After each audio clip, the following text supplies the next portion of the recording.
નમસ્કાર, પલ એક્સપ્રેસ ન્યૂઝમાં આપનું સ્વાગત છે. લિંબાયતના મીઠી ખાડી વિસ્તારમાં રહેતા 6 વર્ષીય હસનૈનનું ઝાડા ઉલટી થવાના કારણે મોત નીપજ્યું. ગત રાત્રે હસનૈનને અચાનક પેટમાં દુખાવો થતા તાવ આવી ગયો હતો. વહેલી સવારે બાળકને ખાનગી હોસ્પિટલમાં સારવાર અર્થે ખસેડવામાં આવ્યો હતો.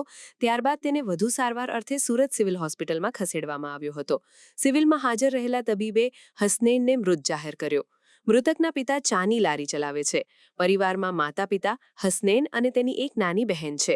કરુણ મોતના કારણે પરિવારમાં શોકનો માહોલ સર્જાયો. मेरा नाम सैयद महमूद है। आप रहते कहाँ पे हैं? मीठी गाड़ी प्रताप नगर। आपके बच्चे जो 6 साल का बच्चा था इसके साथ क्या हुआ?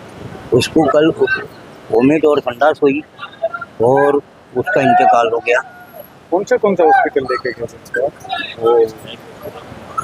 हाँ, मयक हॉस्पिटल और मन्नत हॉस्पिटल में ले गए। फिर क्या हुआ? वहाँ पे हमको बोले कि भाई मयक में लेके जाओ, मन्नत में लेके जाओ। मन्नत में से फिर बोले कि सिविल में ले जाओ। फिर सिविल में आए तो पता चला कि बच्चे का इंतकाल हो चुका। क्या नाम है बच्चे का? कितने साल?